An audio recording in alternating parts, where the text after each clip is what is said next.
भगत राम साहूकार अपने फलों के बगीचे में घूम रहा था। उसका बहुत बड़ा बगीचा था, जिसके आधे हिस्से के देख कर की जिम्मेदारी हरिया पर थी। हरिया भी भगत राम के साथ ही था। अरे वाह हरिया, तूने तो सच में बहुत मेहनत की है। मेरे इस बगीचे पर हर एक पेड़ रसीले फलों से भर गया है। आपकी मेहरबानी सरकार, जो आप गरीब की वाहवाही कर रहे हैं। ये भगत राम ऐसे ही किसी की वाहवाही नहीं करता। तुमने सच में बहुत अच्छा काम किया है। समय पर पेड़ों को पानी, खाद देना, उन पर स्प्रे डालना, सब कुछ तो किया है तुमने। अब कल से फलों को बेचने के लिए शहर ले जाओ। इतने रसीले फल देखकर तो लोग दाम भी अच्छे देंगे। हाँ सरकार, देखना 4 दिनों में सारे के सारे फल बेच दूंगा, वो भी अच्छे मुनाफे के साथ।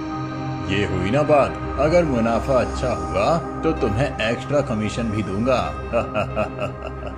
तुम्हारे काम का इनाम। चलो अब बगीचे के दूसरे हिस्से को भी देख लेता हूँ। देखता हूँ उस बनवारी ने कैसा काम किया है। इनाम की बात सुनकर हरिया खुश हो गया। भगत राम बनवारी के हिस्से को देखने चला गया। बनवारी के हिस्से के बगीचे में कुछ खास फल नहीं थे। अरे बनवारी, ये क्या? कुछ काम करते हो कि नहीं बगीचे में, या सिर्फ सोए पड़े रहते हो?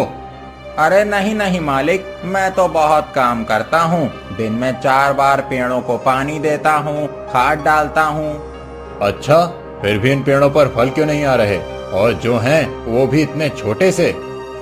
अरे मालिक, वो अभी इन फलों का मौसम कहाँ है। 2 महीने रुकिए, फिर देखना ऐसे फल उगेंगे कि पेड़ों पर पत्ते कम और फल ज्यादा नजर आएंगे। गोल गोल बातें बनाना बंद कर। उस हरिया को देख, कितनी मेहनत से उसने बगीचे को बनाया है। कितने फल हैं पेड़ों पर, और तू किसी काम का नहीं है। लगता है मुझे बगीचे के इस हिस्से की जिम्मेदारी भी हरिया को ही देनी चाहिए। रात को हरिया घर आ गया। जी, आज तो आप बहुत खुश लग रहे हैं जी, क्या बात है?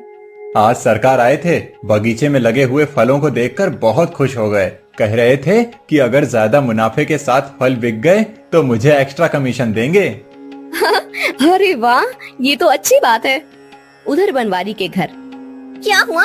ऐसे मुंह बिगाड़ कर क्यों आए हो? क्या बताऊँ, आज मालिक आ गए थे। लगता है ये काम भी हाथ से जाएगा। क्यों, ऐसा क्या हुआ? अरे वो हरिया का बच्चा कुछ ज्यादा ही अच्छा काम करता है। मालिक उसके काम से खुश हो गए और कहा कि बाकी के बगीचे का काम भी उससे ही दे देंगे। पहले से ही मुझसे ज्यादा कमाता है और अब तो मेरे हिस्से का काम भी उसे ही मिल जाएगा। अरे तो आप ऐसा कुछ कीजिए कि उनका ही काम खराब हो जाए और उन्हें अपने काम से हाथ धोना पड़े। हाँ, मैं भी वही सोच रहा हूँ बिंदिया, लेकिन ऐसा क्या करूँ समझ नहीं आ रहा। अगले दिन सुबह सुबह सबके जगने से पहले बनवारी ने 2 बंदर भगत राम के बगीचे में छोड़ दिए। उन बंदरों ने बगीचे को पूरा तहस नहस कर दिया। ढेर सारे फल उन्होंने खा लिए और बाकी जमीन पर फेंक दिए। साथ साथ उन्होंने पेड़ों का भी नुकसान कर दिया। अब हरिया बगीचे में आया और बगीचे की हालत देखी और वो हैरान हो गया। हे भगवान, ये सब क्या हो गया? अब सरकार को क्या जवाब दूंगा? आज तो मैं फल बेचने के लिए शहर ले जाने वाला था। हे राम, अब क्या होगा? हरिया सोच ही रहा था कि तभी भगत राम वहाँ आ जाता है। वो भी बगीचे की हालत देखता रह गया। बनवारी भी उनके पीछे पीछे आ गया। हरिया, क्या है ये सब? बगीचे की ऐसी हालत कैसे हो गई? मैं भी वही सोच रहा हूँ सरकार। कल रात को जब मैं यहाँ से गया था तब तो सब ठीक था। अरे तो रात में ऐसा क्या हो गया? ना आंधी आई ना तूफान, फिर भी सारे फल जमींदोज कैसे हो गए? छोटा मुंह बड़ी बात मालिक, लेकिन मुझे लगता है कि ये कोई जानवर आया होगा जिसने बगीचे को तहस नहस कर दिया।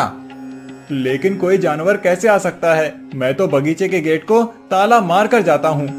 अरे अब जानवरों का क्या है, वो तो कूद कर भी अंदर आ सकते हैं ना। मालिक, मुझे लगता है कि बंदर आए होंगे, उन्होंने ही पूरे बगीचे को खराब कर दिया होगा। बनवारी सही कह रहा है। हरिया, तुम्हें ख्याल रखना चाहिए था। तुम्हारी वजह से आज मुझे हजारों का नुकसान हुआ है। अब तुम्हें काम पर आने की कोई जरूरत नहीं है। मैं किसी और को काम पर रख लूंगा। बनवारी, उस हिस्से के बगीचे की कैसी हालत है? चलो देखते हैं। बनवारी और भगत राम इस हिस्से में आकर देखने लगे। बंदरों ने इस हिस्से को भी नहीं छोड़ा था। हाय, मेरे पूरे बगीचे का सत्यानाश हो गया। अरे बनवारी, तूने भी ध्यान नहीं दिया था क्या? मालिक, मैं भी रात को घर गया था, तब सब कुछ ठीक था।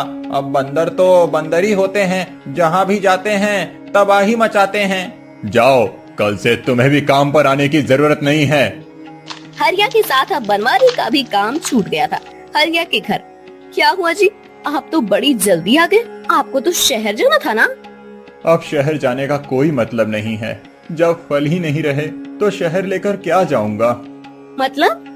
पता नहीं तारा कैसे, लेकिन बंदर घुस आए थे बगीचे में, पूरे बगीचे को तहस नहस कर दिया। एक फल भी नहीं बचा है।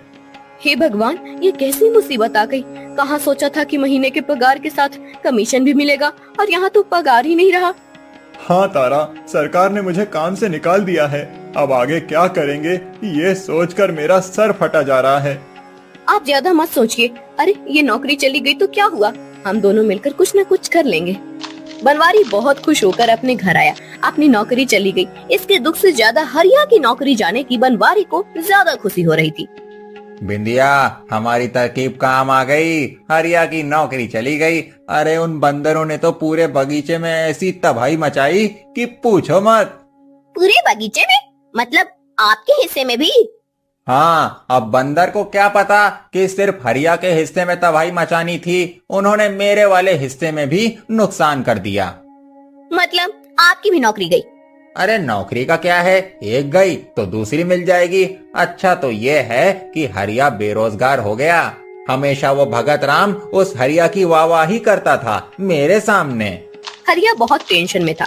उसने कई जगहों पर नौकरी की बात चलाई, लेकिन उसे नौकरी नहीं मिल रही थी। फिर क्या करूं तारा, कुछ समझ नहीं आ रहा है। कितनी जगहों पर नौकरी ढूंढ ली, लेकिन नौकरी नहीं मिल रही है। मेरे दिमाग में एक बात आ रही है, क्यों ना अब मैं रोटियां बनाने का काम शुरू कर लूं। आसपास के होटल में रोटियां की जरूरत तो पड़ती होंगी। मैं रोटियां बनाऊंगी और आप जाकर होटलों में पहुंचा देना। हाँ, ये अच्छा है, ऐसा ही करते हैं। अगले दिन से तारा रोटियां बनाने लगी और हरिया जाकर उसे होटल में बेचने लगी। कुछ दिन बीत गए। तारा अब दिन की 100 रोटियां बनाकर बेचती थी। हरिया की हालत सुधरने लगी थी। हरिया को रोज अपनी साइकिल पर होटलों में जाते देख बनवारी को फिर से ईर्ष्या होने लगी। बिंदिया, तुमने देखा कुछ दिनों से हरिया साइकिल पर बड़ी बड़ी थैलियां भरकर कुछ बेचने जाता है। हाँ देखा मैंने। वो तारा भी आजकल उस बनिए से बहुत सारे गेहूं लेकर जाती है। लगता है कोई नया धंधा शुरू किया है दोनों ने मिलकर। हाँ, ऐसा ही चलता रहा तो वो हमसे आगे निकल जाएगा। इनका कुछ करना पड़ेगा। हाँ, एक काम करती हूँ, कल मैं चुपके से जाकर देखती हूँ कि आखिर माजरा क्या है। अगले दिन बिंदिया छुपकर हरिया के खिड़की से झांक कर देखने लगी। उसने देखा कि रसोई में ढेर सारी रोटियां रखी हुई थी। हरिया उन रोटियों को बांधकर अलग रख रहा था। हरिया ने सारी बंधी हुई रोटियों को एक बड़ी थैली में भर लिया। बिंदिया को सारी बात समझ आ गई। घर आकर मैंने पता कर लिया है जी कि आखिर उन लोगों का क्या चक्कर चल रहा है। वो तारा रोटियां बनाती है और हरिया जाकर उसे बेच आता है। बहुत सारी रोटियां बना रही थी वो तारा, कम से कम 100 रोटियां होंगी। क्या 100 रोटियां? अरे रोज इतनी रोटियां बेचते हैं वो लोग, मतलब मुनाफा भी काफी कमाते होंगे। कुछ भी करके उनका ये काम बंद होना चाहिए। हाँ, मैं कुछ करती हूँ। अगले दिन तारा ने रोटियां बनाई। हरिया उन्हें पैक कर ही रहा था कि तभी बनवारी ने उसे बाहर बुला लिया। तारा भी कुएं पर पानी भरने चली गई। जब हरिया अंदर आकर रोटियां पैक करने लगा, तब उसने देखा कि सभी रोटियां गीली हो गई हैं। हरिया हैरान हो गया। तारा, ओ तारा, जल्दी आना। क्या हुआ जी? अरे ये देखो क्या हुआ है।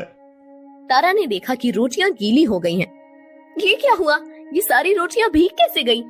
हे भगवान, अब क्या होगा। होटलों में रोटियां पहुंचाने का समय हो रहा है और ये सब। मेरी तो समझ में नहीं आ रहा है, ये क्या हो गया, कैसे हो गया? मैं तो रोटियां बनाकर पानी भरने चली गई और आप रोटियां पैक कर रहे थे ना? हाँ, मैं पैक कर ही रहा था, लेकिन तभी बनवारी ने मुझे आवाज दी और मैं बाहर चला गया। हाँ, तभी किसी ने पीछे से आकर इन रोटियों को खराब कर दिया है। अरे वो छोड़ो, अभी ये सोचो इतनी सारी रोटियां इतने कम समय में कैसे पहुंचाऊं। आप चिंता मत कीजिए, मैं अभी फटाफट फिर से रोटियां बना देती हूँ। अरे तुम अकेले इतनी सारी रोटियां इतने कम समय में कैसे बनाओगी? एक काम करते हैं, मैं गैस पर 2 तवे रखती हूँ। मैं फटाफट रोटियां बेल दूंगी और आप सेक लेना। हरिया और तारा ने मिलकर रोटियां बनाना शुरू किया। कुछ देर के बाद रोटियां बन गईं और हरिया उन्हें पैक करके होटल में दे आया। अगले दिन फिर से बिंदिया ने चुपके से जाकर तारा की बनाई हुई सारी रोटियां खराब कर दी। तारा और हरिया ने मिलकर फिर से रोटियां बनाई। रात को आज भी हमें वापस रोटियां बनानी पड़ी। ऐसा ही चलता रहा तो मुनाफे की जगह नुकसान झेलना पड़ेगा। पता नहीं चल रहा है कि आखिर रोटियां खराब कैसे हो रही हैं। इसका तो पता मैं लगा कर रहूंगी। मेरी मेहनत पर कौन पानी फेर रहा है ये तो पता लगाना पड़ेगा। अब देखना कल वो व्यक्ति जरूर पकड़ी जाएगी जो हमारी तरक्की से जल रही है। लेकिन तुम क्या करोगी? वो तो आपको कल पता चलेगा। अगले दिन तारा ने सभी रोटियां बना दी। फिर उसने जमीन पर तेल डाल दिया और दरवाजे के पीछे जाकर छुप गई। उसने हरिया को भी आंगन में भेज दिया। बिंदिया चुपके से आई और वो रोटियों को पानी में डुबाने जा ही रही थी कि तभी उसका पैर तेल पर से फिसल गया और हाय रे, मर गई रे, हाय रे मेरी कमर। आहा! बिंदिया अपनी कमर को पकड़कर पड़ी हुई थी। उसकी आवाज सुनकर हरिया, तारा और आसपास पड़ोसी वहाँ आ गए। अच्छा, तो वो तुम थी। मुझे तो पहले ही समझना चाहिए था। हम पर जलने वाली और कौन हो सकती है। बनवारी भी वहाँ आ गया। बनवारी, तुमने और तुम्हारी बीवी ने मिलकर हमें परेशान करने की साजिश की। कब सुधरोगे तुम लोग? तुम खुद तो कुछ नहीं करते और कोई दूसरा आगे जाए ये तुमसे देखा नहीं जाता। एक बात कह देता हूँ बनवारी, अभी तो तुम्हें छोड़ रहा हूँ, लेकिन अगर फिर से हमें परेशान करने की कोशिश की या हमारे काम में टांग अड़ाई तो सरपंच जी से तुम्हारी शिकायत करके तुम्हें इस गांव से बेदखल करवा दूंगा। हरिया की बात में बाकी सब गांव वालों ने भी हामी भरी। बुद्धिमान तारा ने अपनी होशियारी दिखाकर न सिर्फ बिंदिया को सबक सिखाया बल्कि अपना संसार भी अच्छे से चलाने लगी।